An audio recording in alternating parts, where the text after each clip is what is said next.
Noche de mesa de maestros y me da mucho gusto recibir en los estudios, aquí en Sin Censura, al maestro Paco Cruz y al maestro Pepe Reveles. Francisco Paco Cruz, José Pepe Reveles. Buenas noches, Paco, te saludo con mucho gusto. Vicente, ¿cómo estás? Buenas noches, gracias por la invitación. Mira, al lado de Pepe, que la próxima semana vamos a estar juntos, va a presentar mi libro. ¿Cómo? A ver, adelanten. No, mira, en la FIL del Zócalo, el próximo viernes a las 6:30 de la tarde, así que siempre es un gusto. Yo recuerdo la primera vez que me El próximo presenté. viernes, no, al otro, el 20. El Viernes 20 a las el viernes 18 20 horas.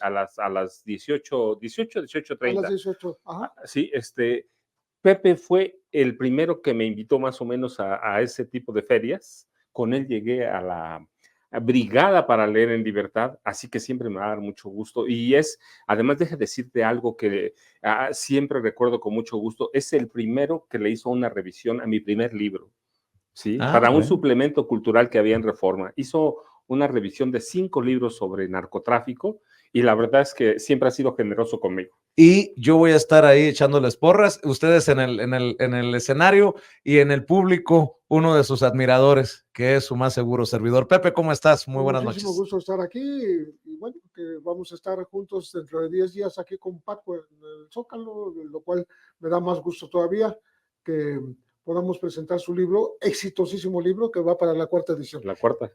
Ah, caramba, yo me quedé en la segunda. No, mira, sabes que viene hay otra. Les voy a decir algo rapidísimo. ¿Cómo sé que viene una nueva reimpresión? El jueves, antes de salir a Monterrey, llegaron y tocaron a mi casa, y ya sabes, siempre preguntas quién, y entonces me dijeron fulano tal de Editorial Planeta, y entonces me llevó un tambache de libros así. ¿Qué significa? Por cada reimpresión, a nosotros no creas que nos regalan muchos libros, pero nos regalan 5. Me entregaron 15. O sea que ya vas pronosticando más. Sí, claro. Más ediciones. Y lo que viví en Monterrey, pues fue parte de ese furor. Aquí en Sin Censura, mucha gente te mandaron a saludar, de veras. Muchas gracias. Tengo los papeles ahí anotados. Muchas gracias. Te mandaron a saludar. Entonces, toda esta promoción generosa que me han apoyado, otras presentaciones. La verdad es que el libro ha sido muy exitoso y me entregaron el jueves antes de salir y cuando lo fui, me fui bien contento a Monterrey. Claro. Porque ya viene la 4ª reimpresión. De las Damas del Poder es el más reciente libro del maestro Francisco Paco Cruz, pero déjame hacer referencia al anterior. García Luna, El Señor de la Muerte, para entrarle a los temas así de lleno.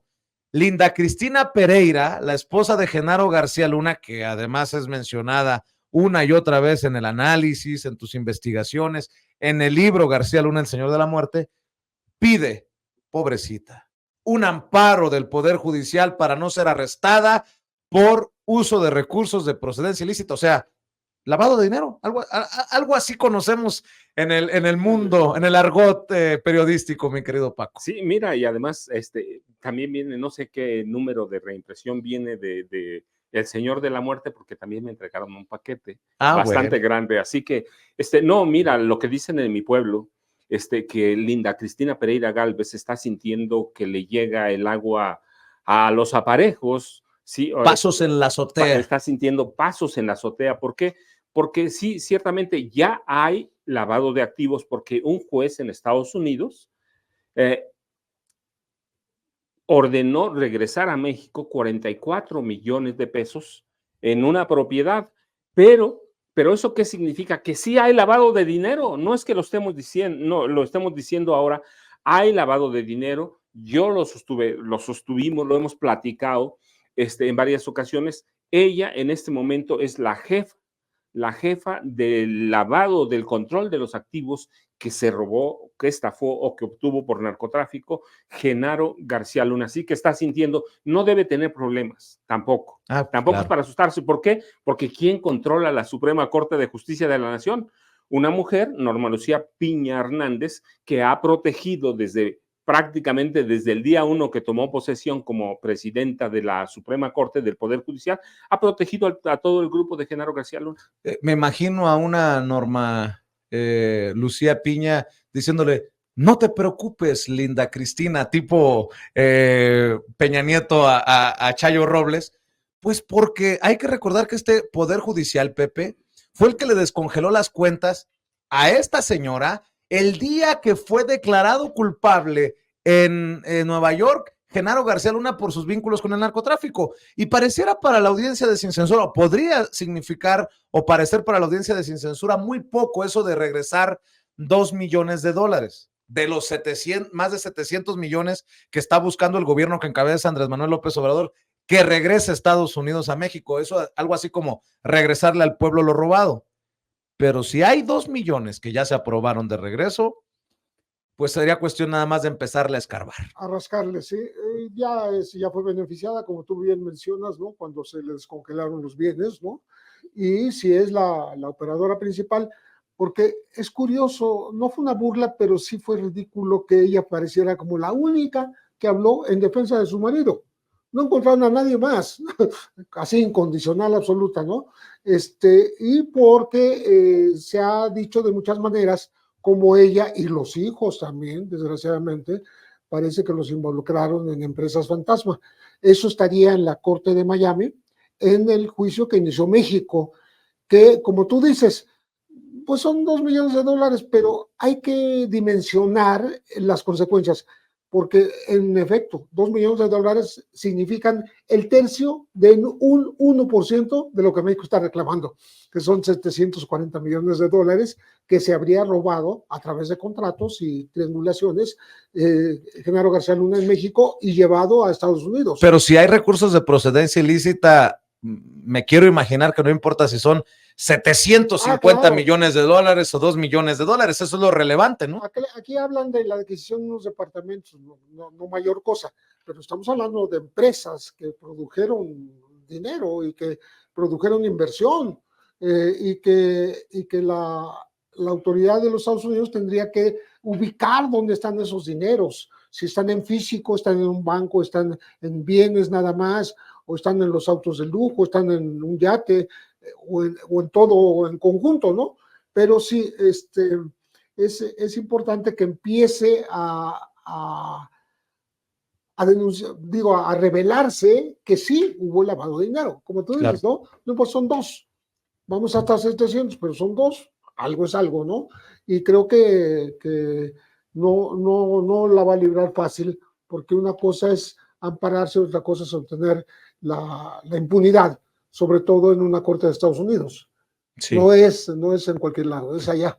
Es más fácil que la hubiese conseguido en México, donde tiene complicidades, que en una corte de Miami. Y Paco ha sostenido una y otra vez que Linda Cristina Pereira, ni víctima, ni nada que se le parezca, socia y cómplice de Genaro García Luna, porque también llega al CISEN en este mundo del espionaje, Linda Cristina Pereira, que es donde conoce a Genaro García Luna. Y otra cosa importante, estamos hablando de un caso en México que también tiene repercusiones en Estados Unidos, un caso en Estados Unidos que tiene repercusiones en México. Bien dice Pepe, no va a poder quitársela de encima tan fácilmente, o, como diría el filósofo Paco Cruz, ya siente pasos en la azotea. No, mira, Vicente, pero además, lo relevante además también de eso, sí, se conocieron en el CISEN, Genaro García Luna ya estaba ahí y tenía un analista de inteligencia de cabecera que se llama, porque está viva, Maribel Cervantes Guerrero. Esta mujer era su amante eternamente, hasta hace unos años era su amante todavía. Maribel Cervantes. Ella fue secretaria de Seguridad Pública hasta septiembre de 2020 en el Estado de México, recomendada por Genaro García Luna, contratada por Alfredo del Mazo Maza. Ándale. Así que pero en ese proceso llega al CISEN Linda Cristina Pereira Gálvez y se hacen de una relación más allá de amistad, una relación sentimental, y finalmente en 3 años deciden que Linda Cristina Pereira Gálvez salga del CISEN y empiece a ser la administradora de los bienes, las posesiones o el dinero que el matrimonio obtenga a través del crimen organizado, de estafas en el gobierno. A ver, Paco, esto es relevante, muy relevante a esto que empezamos a conversar, porque Linda Cristina Pereira fue a presentarse como única testigo en el caso contra su esposo, Genaro García Luna, como la mujer abnegada, que básicamente tenía una papelería, luego una cafetería. Si bien estos casos no tendrían que ver con los dineros que está reclamando el gobierno del presidente Andrés Manuel López Obrador, que es de este entramado que usó incluso paraísos fiscales, pues si está dispuesta a mentir o pintarse como lo que no ha sido en una corte en Nueva York, pues habla del personaje, ¿no? No, mira, Linda Cristina Pereira Gálvez es un gran personaje, es una especialista en inteligencia. O sea, no es cualquier cosa. Sí, controlaba mucho así su papelería, su restaurante, pero tenían un restaurante en Cuernavaca, muy cerca de donde operaban los Beltrán Leiva, en el que ella hacía trabajo de inteligencia.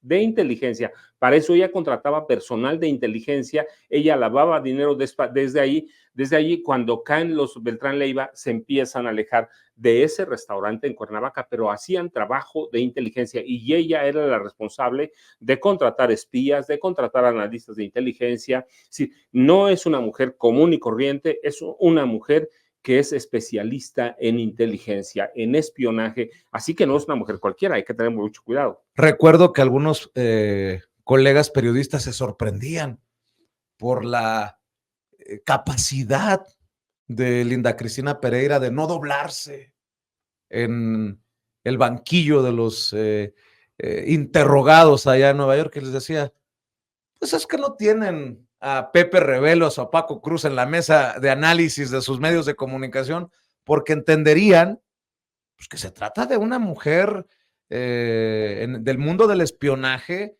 que está preparada para aguantar presión como la aguantó en Nueva York. Y Pepe, pongo este tema sobre la mesa también. No sorprendería que en el Poder Judicial defendieran los intereses de García Luna vía Linda Cristina Pereira, su esposa, hasta las últimas consecuencias.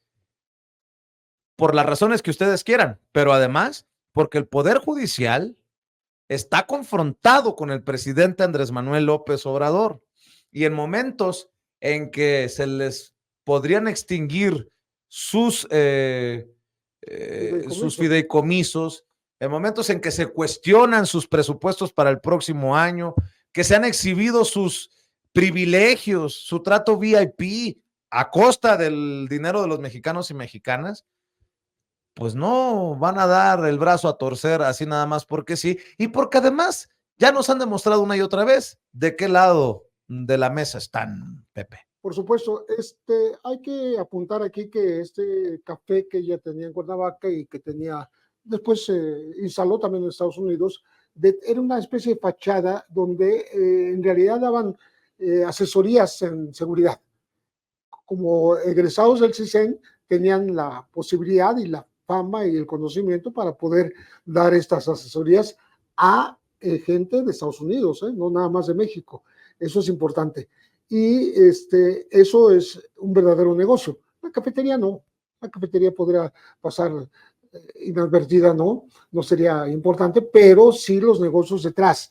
Hay otras empresas, ¿no? Fundadas por García Luna y en las cuales dice que aparece también en las escrituras la propia esposa. Entonces, si eso es así, y ella declaró en favor de su marido en la Corte de Nueva York, pues a lo mejor puede ser acusada de perjurio a posteriori, ¿no? Porque hay que recordar que Genaro García Luna fue declarado culpable, pero no ha sido sentenciado. Entonces, eso está abierto todavía.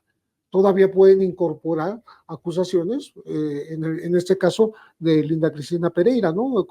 Y de los hijos, digo, porque desgraciadamente también al parecer los involucraron, el matrimonio los involucró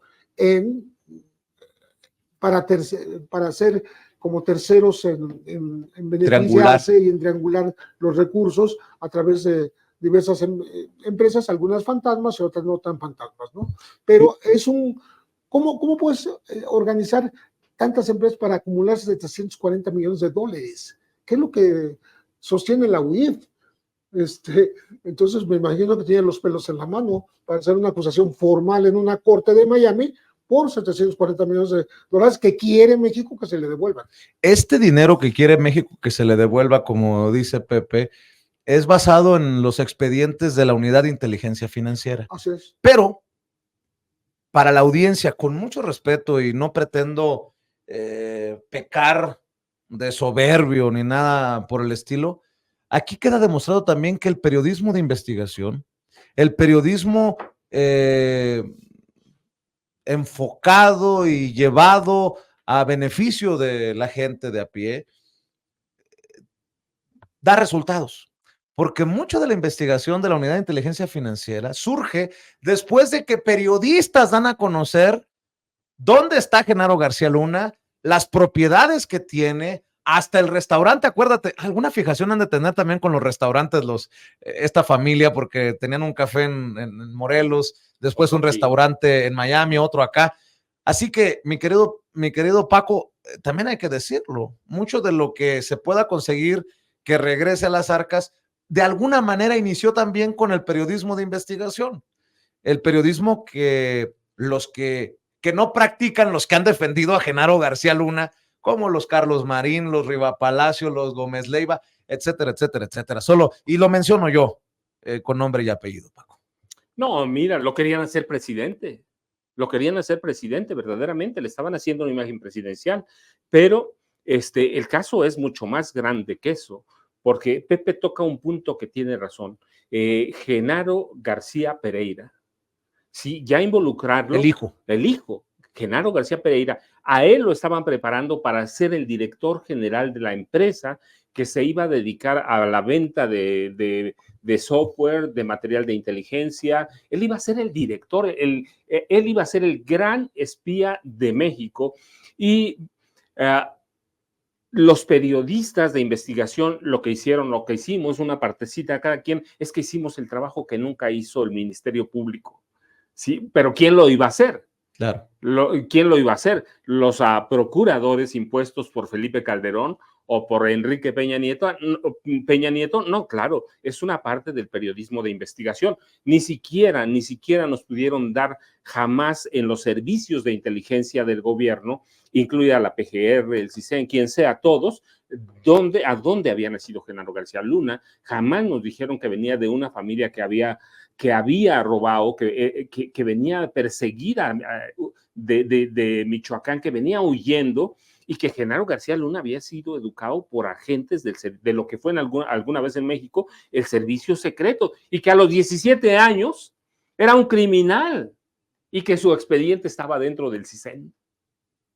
Eso no lo hicieron ni los periodistas viejos, ni lo hizo el Ministerio Público, como lo llamen. Lo hizo el periodismo de investigación. Otra cosa que se me viene a la mente con este tema es que si cae Linda Cristina Pereira, tendríamos que rascarle a todos los personajes, algunos más famosos que otros, algunos más poderosos que otros, en México, ya no digo Estados Unidos, en México, que han hecho y siguen haciendo, tal vez, no lo sé, negocios con las empresas de Genaro García Luna. Está el caso de los Arroyo, del Financiero, que hicieron muchos millones con el tema de las cárceles federales. Carlos Salinas de Gortari. O sea, creo que aquí hay que seguirle rascando, porque si cae la esposa, se tiene que caer así como los dominós cuando juegas a hacerlos caer uno tras otro, Pepe.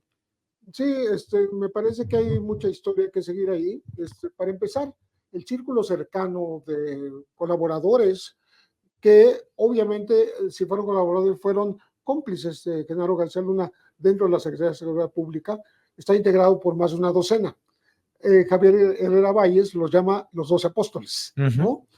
Y que está comprobado que robaron al igual que García Luna y protegieron al cártel de Sinaloa, al igual que García Luna. Aquí ya no estamos hablando de dinero, porque eso se cobra, pero además estamos hablando de un ejercicio criminal al servicio de un cártel de la droga desde el 2001, según la investigación de Washington, desde 2005, como yo lo tengo registrado, a partir de la muerte de aquellos zetas en Acapulco, que se los entregaron, los AFIS los capturaron, se los entregaron a la Barbie y la Barbie los mató ante las cámaras.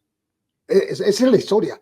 Entonces estamos hablando de una historia criminal y una historia de robo económico, del erario, no nada más de las empresas fundadas afuera, sino de el dinero que le daban a la seguridad pública. Hay que recordar que de Vicente Fox a Felipe Calderón, el presupuesto de la Secretaría de Seguridad Pública subió 9 veces. O sea, era un demonial de dinero, ¿sí? Y el número de elementos no pasó de 40,000 jamás, pero eran utilizados incluso físicamente para irle a hacer trabajo al cártel de Sinaloa. Estamos hablando de esa acción criminal, ¿no? De este narcogobierno, para decirlo con las palabras. Uniformes.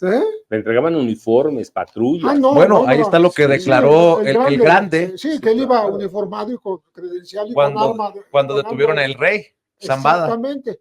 Ese tipo de actitudes, ¿no? El falso secuestro de García Luna en el camino a Cuernavaca por parte del Leiva, de Arturo, del Barbas, que se supone que le daba dinero justamente y estaba reclamándole que qué onda, porque estaba al servicio de los enemigos que ya eran sus enemigos del Barbas, o sea, él se escindió del cártel de Sinaloa, ¿no?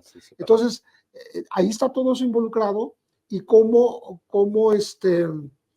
incluso hay una cita textual en el más reciente libro de Anabel Hernández, en donde ella dice que Genaro fue a la casa del Barbas y le comunicó al presidente Felipe Calderón. Se lo puso al teléfono. ¿Sí? Lo que yo escuché, fíjate, esto sí es no revelador para mí porque no lo he leído el libro, pero yo sí recuerdo que fue el grande el que declaró que era Cárdenas Palomino el que estaba con Arturo Beltrán Leiva y que él escuchó cómo Cárdenas Palomino pone en el teléfono a Genaro García Luna, pero esto sí es para mí nuevo. Lo mismo, nada más que Genaro García Luna pone a Felipe Calderón. Eso es lo que menciona. Y lo menciona una que fue compañera de Beltrán Leiva durante casi 10 años. Y a ver, esto también es importante porque hoy, más temprano, lo ponía como última hora en el programa, en la primera edición de Sin Censura, Felipe Calderón sale a condenar el terrorismo, que a todos nos incumbe este tema en la franja de Gaza, de Hamás contra Israel. Si Felipe Calderón tiene tanto tiempo en sus manos como para estar grabando videos, que nos grabe uno con una premisa, con un planteamiento que le hacemos muchos mexicanos. ¿Por qué hijos de la tiznada, decía mi nana que en paz descanse, mantuvo a Genaro García Luna, empoderó a Genaro García Luna y nombró a Genaro García Luna? Lo hizo el superpolicía a pesar de que Herrera Valles, a pesar de que Ángeles Daguajare, a pesar de que muchas personas le advirtieron, le contaron de qué calaña era este personaje, porque mucho de lo que estamos sacando invariablemente tiene como cómplice, no hay de otra forma cómo llamarlo, a Felipe Calderón, Paco. Bueno, yo lo sostengo porque además lo escribí en El Señor de la Muerte. Hay una razón fundamental, ¿por qué lo hizo presidente? Sí, él lo hizo presidente. Sí, fue parte de aquella guerra sucia, pero él entre 2005 y 2006 puso toda la AFI, porque además tengo los testimonios de los agentes de inteligencia, toda la AFI la puso al servicio de Felipe Calderón. La AFI se encargó de hacer el trabajo de inteligencia para la campaña de Felipe Calderón, infiltró a todos los movimientos López Obradoristas. El primer resultado fue el de los Chuchos.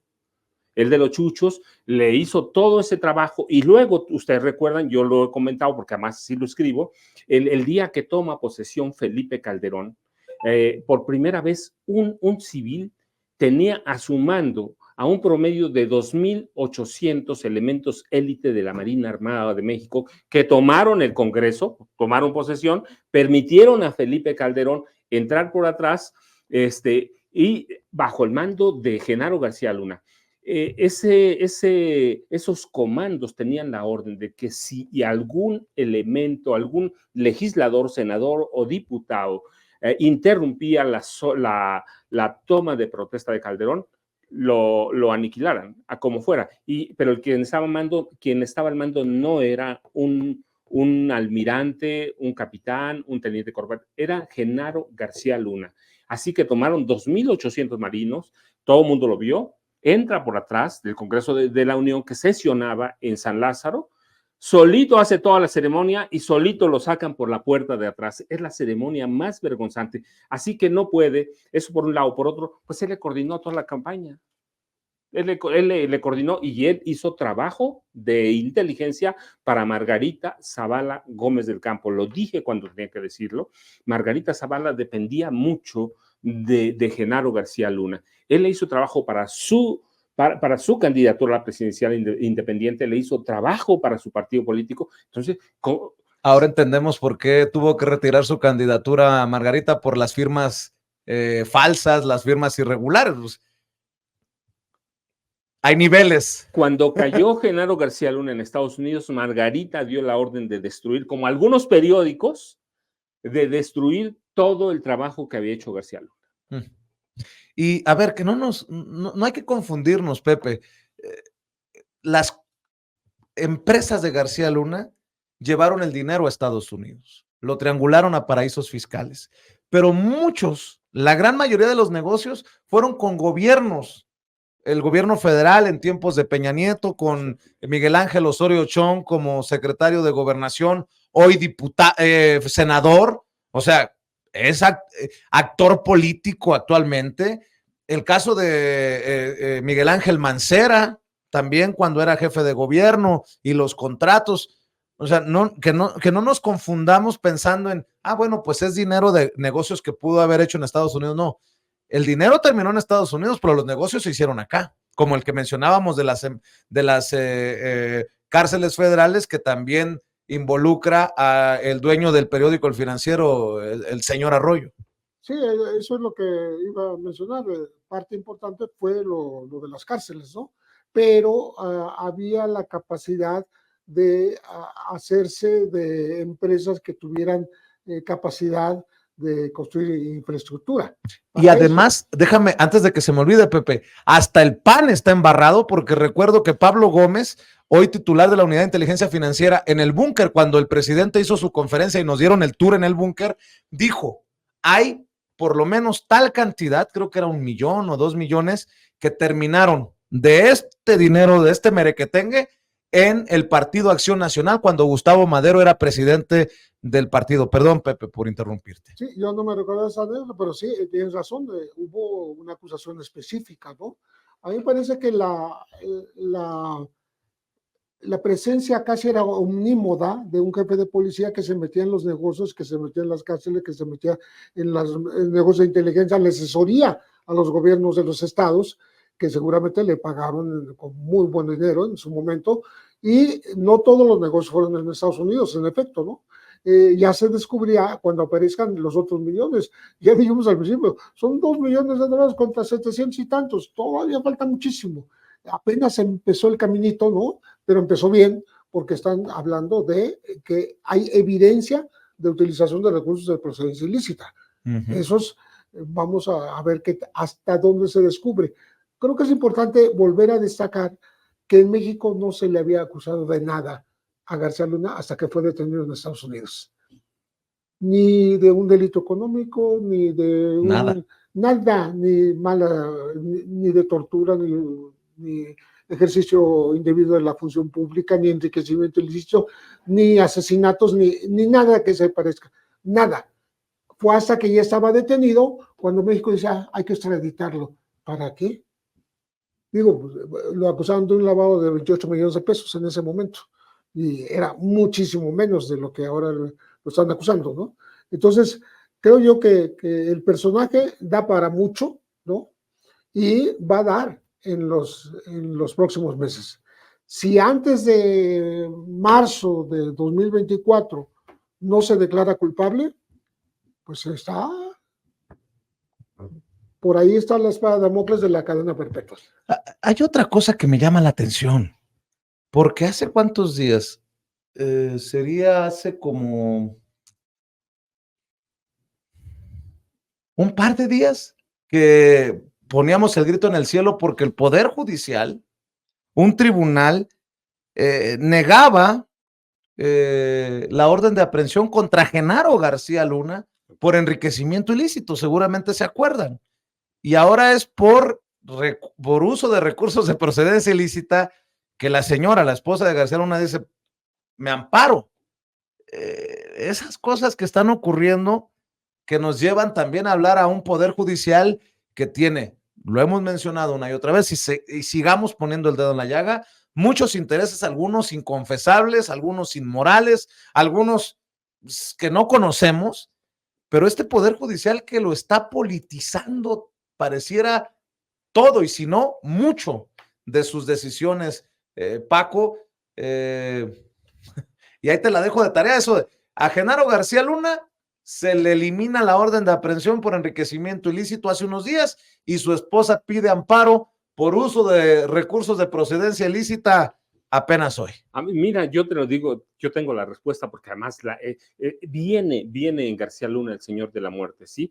Yo les había platicado, Genaro García Luna tiene 7 millones de expedientes de mexicanos, no cuentan los 7 millones porque muchos eran nada más por sospecha, pero tiene 800,000 expedientes en los que incluye a los magistrados, a jueces federales poderosos y a ministros que estaban involucrados en protección a narcotráfico, en protección a criminales. Entonces yo quiero ver qué juez, qué ministro, qué magistrado va a girar una orden de captura contra Genaro García Luna o qué juez, qué ministro o magistrado va a girar una orden de captura contra Linda Cristina Pereira Gálvez. Yo quiero ver quién es el guapo o quién es la guapa que va a decir aquí estoy yo y la vamos a detener o le vamos a negar la orden de captura o a él también.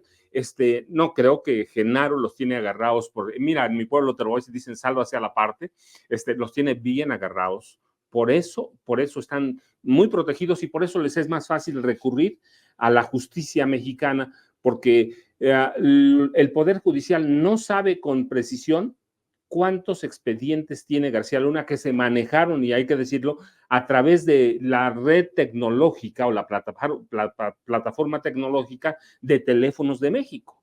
Sí, 800,000 de 7 millones, son casi el 10%. Imagínate que un juez emita una orden de captura contra Linda Cristina Pereira Gálvez o contra Genaro García Luna. Yo quiero ver nada más que le filtre García Luna algún expediente a sus amigos, a Riva Palacio, que no era formal, pero lo veían los agentes de inteligencia como el jefe de prensa de Genaro. Fíjate que estoy revisando datos de colaboradores de Sin Censura, como Ricardo Sevilla, y otros datos que circulan, pero sobre todo el de Ricardo Sevilla, que dice, por eso lloran, en el Poder Judicial tienen fideicomisos millonarios, algo que se está definiendo en la Cámara de Diputados. El dichoso Fondo de Apoyo a la Administración de Justicia tiene en su cuenta 5,845,855,829 pesos. A la burocracia dorada le regalan hasta computadoras y hasta el seguro de auto les pagan. La Secretaría de Técnica del Fondo de Apoyo a la Administración de Justicia, fideicomiso que maneja el Consejo de la Judicatura Federal, al mando de Norma Piña, la ministra presidenta, informó que su saldo patrimonial al 31 de marzo de 2023 es de 5,845 millones. El dato fue publicado en el Diario Oficial de la Federación el 20 de abril del 2023. El informe dice que el Fondo de Apoyo a la Administración de Justicia es en tan solo 3 meses, de enero a marzo de 2023, tuvo ingresos por 145,281,000 pesos, y agrega que en ese mismo periodo obtuvieron intereses por 140,913,000 pesos. Tan solo con los ingresos e intereses el fondo rebasa los 285 millones de pesos. Y así sigue el hilo de Ricardo Sevilla, dineros que no los pudiera imaginar cualquier mexicano de a pie que aspiraría a la justicia en nuestro país en manos de estos privilegiados. Todo todo al revés, ¿no? Sí, por eso el enojo ahora del Poder Judicial, porque ya empezó, digo, todavía no es una sentencia definitiva o una decisión definitiva del Congreso, pero eliminar 14 fideicomisos que representan casi 15,000 millones de pesos, más de 14,000. ¿Y qué paralelismo histórico?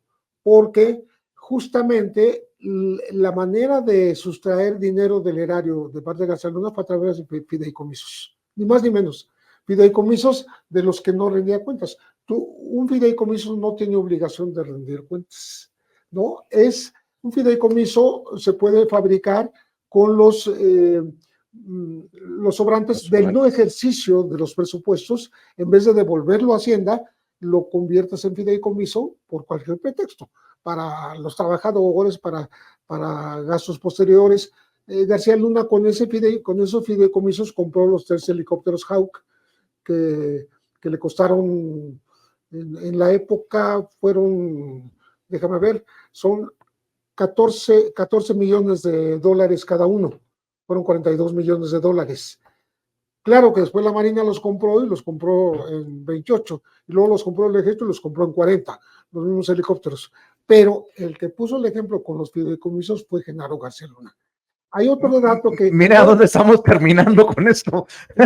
Hay otro dato que no se menciona, pero cuando él dejó de ser funcionario público, se habla de que compró todos los registros criminológicos de México, no sé qué iba a hacer con ellos, seguramente pues, manejar algunas empresas los 800 de seguridad, porque estamos hablando que los últimos 20 años de estadística, pero estoy hablando del detalle de los delitos, no nada más el homicidio, particularmente el homicidio, pero todos los demás, ¿no? Él los tiene. Sí, no los vendió, que se sepa, no se los compartió a nadie, pero los compró, los adquirió, y él los tiene. Eso es importante, porque no es una persona indefensa desde ese punto de vista. En la medida en que tiene una amenaza sobre posibles personas que estén en su contra en el futuro, ¿no? 7 millones. 7 millones, pero mira, además, deja nomás una observación. Hay otros ingresos del Poder Judicial que no están contabilizados y no sabemos cuántos son. Cada que uno solicita un amparo, presenta una demanda o algunas cosas, tiene que comprar una fianza en algún banco que determina el Poder Judicial. Nadie sabe a dónde está ese dinero. Yo recuerdo en un proceso que me llevaron. Fianzas. Claro, ese es un gran negocio. Nadie sabe a dónde está. Y la gente no recoge ese dinero de las fianzas. Hay ingresos oscuros que tú vas y te dicen, no, pues quiero ampararme o presentar una solicitud de amparo. Bueno, pues sí, pero tiene una fianza de 5,000 pesos o de 8,000. Por muchos trámites hay ingresos de los que nunca hemos sabido y los tiene muy oscuros y escondidos el Poder Judicial Federal. Fíjate que está reportando en su investigación Ricardo Sevilla que les compran todo en el Poder Judicial, hasta las computadoras de última generación. A finales de septiembre de este año, el Consejo de la Judicatura Federal gastó más de 200 millones de pesos en computadoras portátiles, o sea, en laptops marca Lenovo para sus empleados. Más indignante aún, que en el Poder Judicial no se preocupan por asegurar sus automóviles, porque en el ejercicio fiscal 2023 se puede observar que entre la Suprema Corte de Justicia de la Nación y el Consejo de la Judicatura Federal pagaron más de 6 millones de pesos para asegurar los vehículos de sus empleados. Esto es y entre más le sigamos rascando, más indignante, más insultante resulta para un México en el que sentimos muchos emoción cuando hablamos de que salieron de la pobreza más de 5 millones de mexicanos y mexicanas. O sea, 200 millones en laptops, pagarle el seguro de autos a tus... Oye, y no con tu dinero. No estamos hablando de una empresa en la que el dueño de la empresa le paga a los empleados. No, estamos hablando del dinero de todos los mexicanos y mexicanas, incluso de los más pobres, Pepe. Sí, por eso ahora están enojados, porque tendrían que regresar un dinero en el momento que se apruebe en el Congreso, tendrían que regresar estos miles de millones al erario, porque no son necesariamente útiles y no son necesarios, no son indispensables. Entonces hay que regresarlos. Que el Poder Judicial tenga que regresar dinero es casi una ofensa a su, pues no sé, a su orgullo, modus, ego y a su modus vivendi. modo de vivir, a su costumbre de gastar, como estás poniendo los ejemplos, en lo que sea, ¿no? Lo mismo en alimentos, que en seguros, que para auto, que en ropa, laptops, en arreglar sus casas. En arreglos de casas. Sí, comidas dentro de la propia corte, porque sí, yo lo he presenciado, me ha tocado alguna ocasión, un par de ocasiones, ver cómo se atiende ahí, ¿no? Con meseros de librea, ¿no?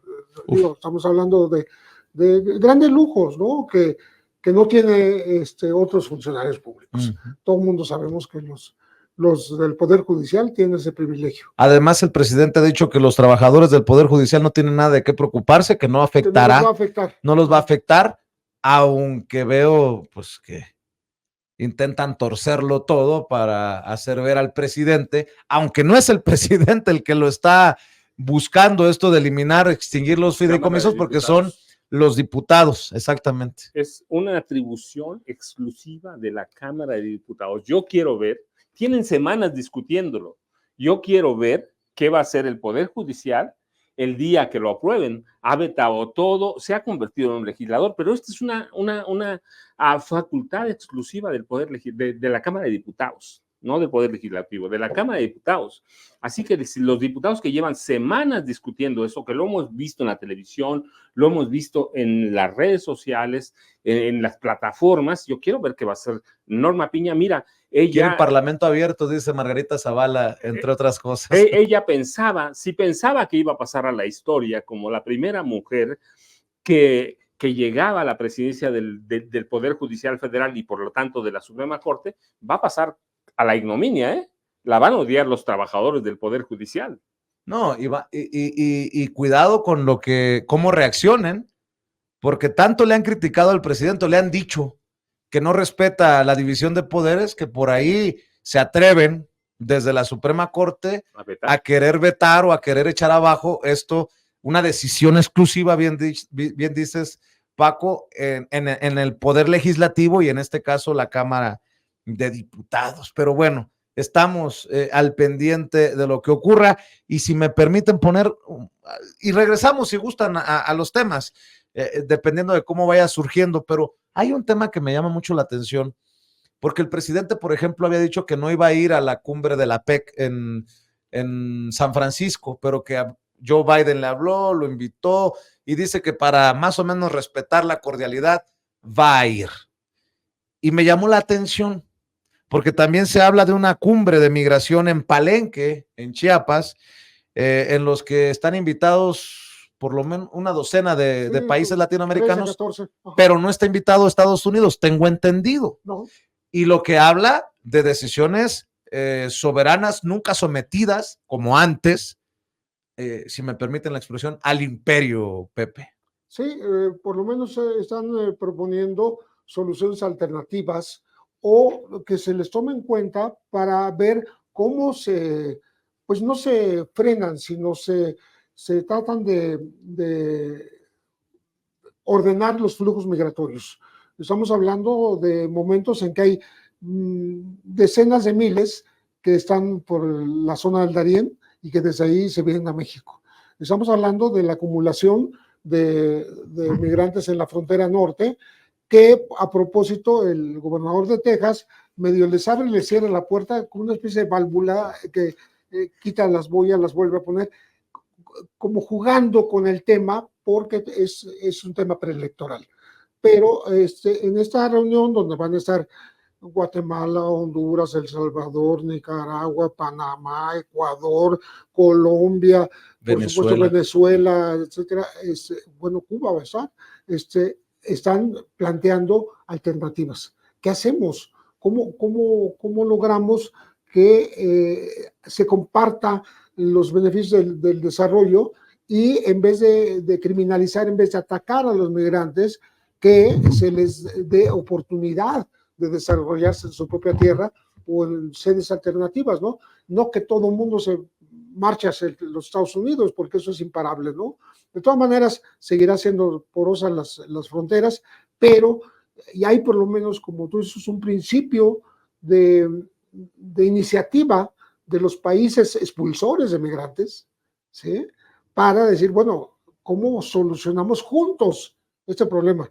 No que los Estados Unidos es el que decide nada más.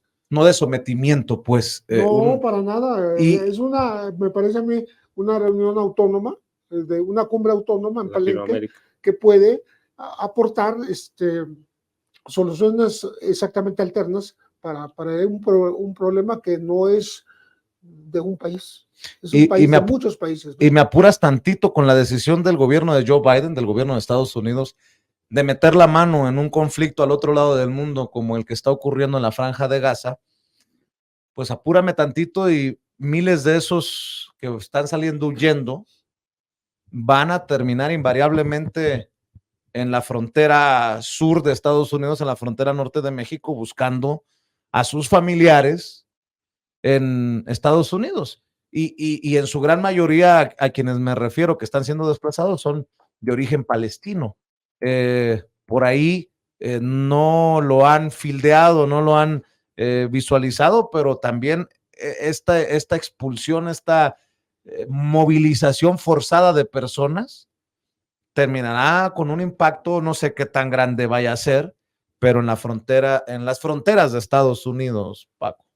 Mira, nosotros tenemos comunidades libanesas, ¿sí?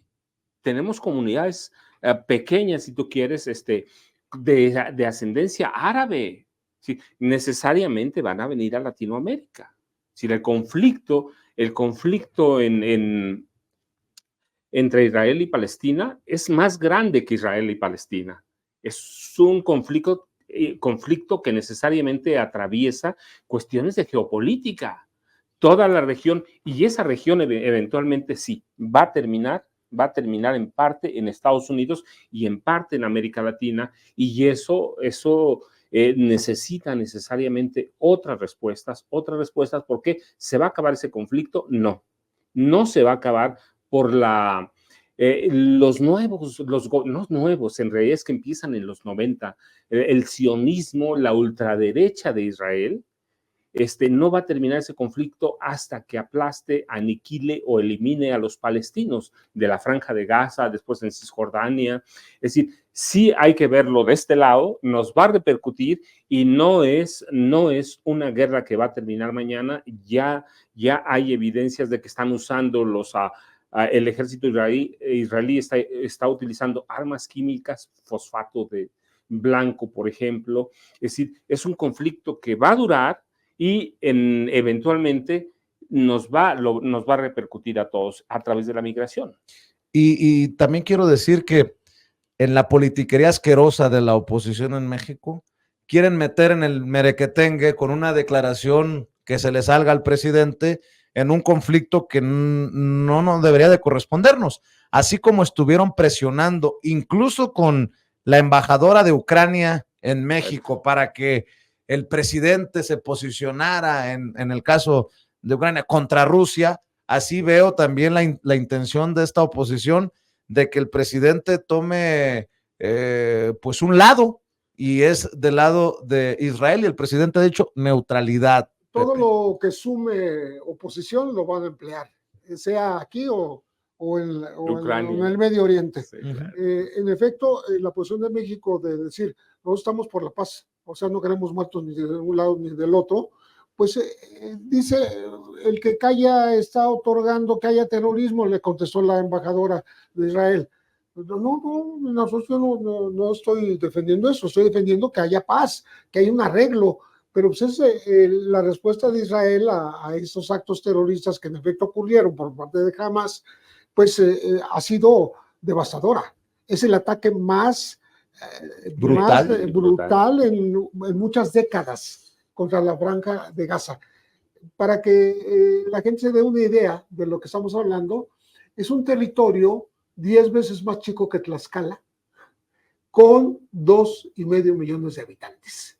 Todos son pegados ahí, y es donde están Además tumbando viven como en guetos. edificios, Todo. escuelas, hospitales, lo que sea. Entonces, creo que no está muy lejos la gente que vaticina que eso podría ser como la mecha que prenda una tercera guerra mundial, porque eso no es nada más, como dice Paco, Son no como 14 no países, es de ahí de la como zona, ¿no? 15 Es o algo que afecta 17 a todo el países mundo, más o ¿no? menos. Sí, claro. Y ha sido devastadora la respuesta de Israel, ¿no? Y quieren que México se sume a eso.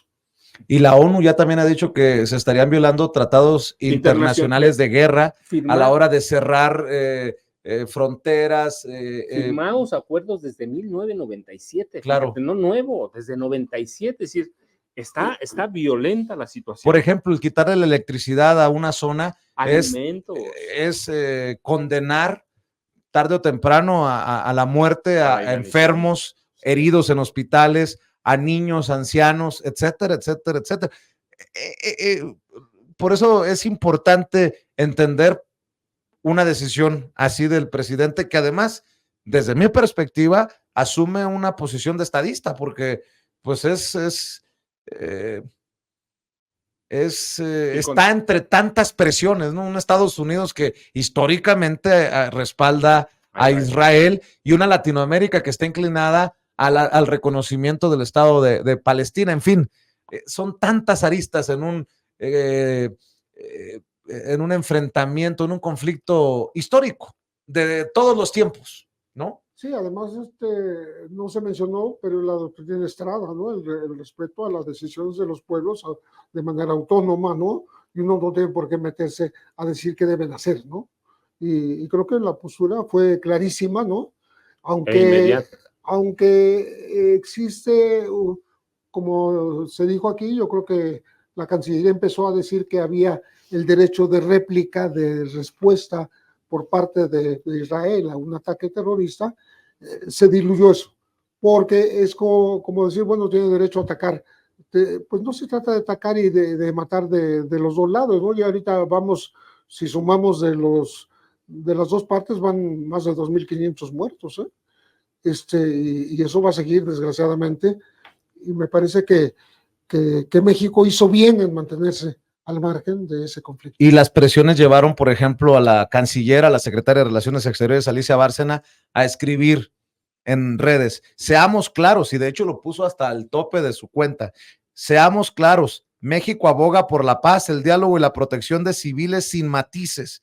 Instamos a terminar con ataques indiscriminados y la violencia contra civiles por parte de Hamás y por parte del ejército de Israel en Gaza. Absolutamente. Más claro, ni el agua. Pero la oposición toma la bandera y dice, ¿por qué no se pronuncia López Obrador en contra de Hamás? Sí, claro. ¿Cómo también pasó con lo de Ucrania? Sí, pero Rusia, ¿no? Mira, hay una razón, hay una razón, hay que ver quiénes gobiernan, ¿sí? En los dos países, ¿quién? La ultraderecha, ¿sí? Sionistas, van los dos países, esa es la realidad. A mí, mira, lo que me preocupa, por ejemplo, la virtual candidata presidencial de la oposición, Xóchitl Gálvez, yo estoy convencido, después de ver sus declaraciones, que habla desde la ignorancia. Y eso es gravísimo. Eso es gravísimo porque no entiende un problema como el que se acaba de suscitar entre Palestina e Israel. A mí, yo tengo esa... Hoy, por ejemplo, las declaraciones reproducen los señalamientos de Reforma, que desde temprano lo dijimos sin censura, con Toño. Oye, qué tristeza, lo platicaba temprano con Jaime Hernández, que ha sido corresponsal de guerra muchos años, en muchos conflictos. Me dice él, y lo dice bien, que la primera víctima de una guerra es la verdad. Qué cochinero hemos visto de infodemia, noticias falsas, que si 40 niños decapitados, que no se han confirmado, que porque lo dijo uno de los portavoces de Benjamín Netanyahu, entenderíamos intereses y razones para hacer una declaración de esa magnitud, que no se ha confirmado por parte del ejército de Israel ni de comandantes, que no se ha confirmado siquiera por periodistas en el terreno. Y dices tú, caramba, la CNN, creo yo, pecando de irresponsable, el periódico Reforma en la primera plana lo consigna. Pues no, que ya se había ido José Pardinas, ¿Que no se había quedado Roberto Zamarripa y ya tendríamos mejor idea de periodismo en el Reforma en primera plana? Perdón por decirlo, yo lo dije, lo digo, lo dice Vicente Serrano, no lo dicen los maestros, pero carambas, esto de apostarle a las fake news, a las noticias falsas o a las noticias sin confirmar, porque tú no consignas, tú no dices, se menciona que 40 niños fueron decapitados, pues no, si no lo tienes confirmado, ni lo mencionas. Pero no es eso, mira, Vicente, es que están tratando de montarse en una narrativa, sea mentirosa o no, están montados en una narrativa que ellos quieren difundir, que quieren divulgar, y así lo han hecho. Pero qué asqueroso papel de medios de comunicación de ese nivel, porque estamos hablando que en medio hay vidas humanas y que ha habido muertes de humanos, no importa si son del lado de Israel o del lado de Palestina. O sea, no me jodan, no hay que jugar con eso. Pero no les interesa. No les interesa, no les va a interesar. ¿Por qué? Porque el periodismo no lo ven como una profesión, un oficio, como quieran llamarlo, para informar, sino para hacer negocios y montarse en proyectos políticos. Sino que le pregunten, regresando al tema de García Luna, al honorable señor Arroyo, dueño del periódico El Financiero. ¿Con qué cierras tú, Pepe? No, pues me quedo con esa frase que creo que es la mera verdad, ¿no? Lo primero que muere en una guerra es la verdad. Empiezan a mentir las partes, ¿no? Cada quien bajo su propia óptica y por sus intereses, ¿no? Y es lo que difunden. Y eso se transmina a los políticos, lo que mencionabas hace rato de la ignorancia de Xochitl Gálvez, pues sí, toman lo que más tiene a la mano en su ignorancia y por eso se convierte en portavoz, digamos, de Netanyahu. Parece que pues no quería de izquierda, Xochitl Gálvez. Y terminó siendo vocera en México del ultraderechista Netanyahu. No, me lleva la que me trajo. Me lleva la que me trajo. A ver, recuérdenos, Pepe presenta el libro de Paco en la Feria Internacional del Libro del Zócalo el viernes 20 a las 6 de la tarde, sí, ¿correcto? Es correcto. Y desde aquí, desde Sin Censura, deseando que se llene hasta las candilejas, como decimos los que nos gusta el béisbol, que se llene hasta el tope para ver la presentación de Pepe Reveles de Las Damas del Poder que firma el querido maestro Paco Cruz. Y si no es mucho pedir, Paco, no sé si tengas tiempo de acompañarnos mañana en los segmentos habituales de Sin Censura, a ver si hablamos de esto que publica Animal Político, tú que estás en el Estado de México y que tanto sabes del Estado de México, los hospitales abandonados, los socios de las constructoras que recibieron dinero, pero que no terminaron los hospitales, que son amigos de Peña Nieto, de Del Mazo, de Rubiel Ávila, sí, claro, y hasta de Murillo Karam. Está sabroso el tema. Mañana hablamos de eso. Venga. Mañana hablamos de eso, la mañana. Venga.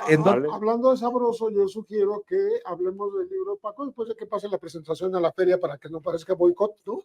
Pero hablar de su libro porque de los contenidos, porque está buenísimo. O sea, revela cosas que ni uno que está... Me emociona oír a Pepe 50 años en el periodismo y expresarse así en el trabajo de un colega. Leyendo cosas que no te imaginabas o que suponías que podían haber pasado, pero pasaron, ¿no?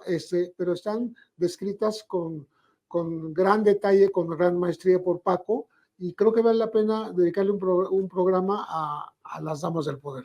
¿Y saben qué? Cuando nos volvamos a encontrar, esto ocurrió hoy, por eso necesito digerirlo, necesito con cabeza fría platicar de esto.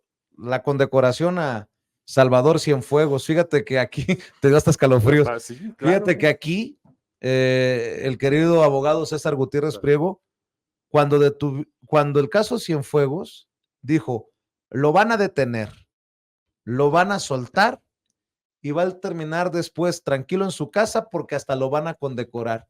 Eso lo dijo hace mucho tiempo aquí en Sin Censura y el tiempo le dio la razón. Híjole, es un caso que creo que nos amerita que lo abordemos porque hay muchas nubes muy negras en torno a este personaje que ha sido condecorado hoy en el marco del bicentenario de la formación del heroico Colegio Militar, si les parece. Absolutamente. Sí, me parece muy bien. Se puede combinar con lo que ocurrió hoy en la mañana, en donde la Comisión de la Verdad para ese periodo histórico llamado Guerra Sucia describe cómo el ejército está obstaculizando directamente su trabajo, perdiendo expedientes, deshojándolos para meter otras hojas, cambiándolos de lugar, quitándole las cajas originales y rasurarlos. Uf. No, está terrible. ¿Y sabes qué? Hay un documento que lo dice. Es que el personaje de Salvador Cienfuegos no solamente es vinculado a los grupos del crimen organizado, al narco. Acuérdense que fue o era el secretario de la defensa cuando desaparecen los 43 normalistas de Ayotzinapa. Sí, claro. Y fue el que defendió y dijo que no iba a abrir los cuarteles, acuérdense, ¿no? Claro, sí. Y además ascendió a los generales que estaban en Guerrero. Bueno, mi querido Pepe nos debe las redes sociales porque él no pierde mucho el tiempo en esas cosas, pero aquí lo encuentran en Sin Censura y en los diferentes medios en los que participa. Y el querido Paco Cruz, ya lo saben, el viernes 20 a las 6 de la tarde en el Zócalo, en la Feria Internacional del Libro, la presentación de las Damas del Poder. Y mi querido Paco, también, tú sí, redes sociales. Vicente, no, yo ya sabes, muchas gracias, @Paco Cruz Jiménez en Twitter, Francisco Cruz Jiménez en Facebook, y nos vemos mañana. Mañana hablamos del Estado de México, que lo hemos dejado y lo hemos seguido también, así que mañana hablamos de eso. Bueno, y si me permite Pepe y si me permite Paco, pues invitarlos para ver si cada semana nos encontramos aquí y hablamos de estas cosas desde la experiencia de casi 100 años en conjunto de estos dos maestros a los que respeto, a los que admiro y agradezco profundamente. Gracias, Pepe. Muchísimas gracias, Vicente. Gracias, Paco. Nombre, muchas gracias y a Pepe también. Amigos, amigas, los maestros Pepe Reveles y Paco Cruz, hablando sin pelos en la lengua, sin censura. Todos somos sin censura. Avanzamos.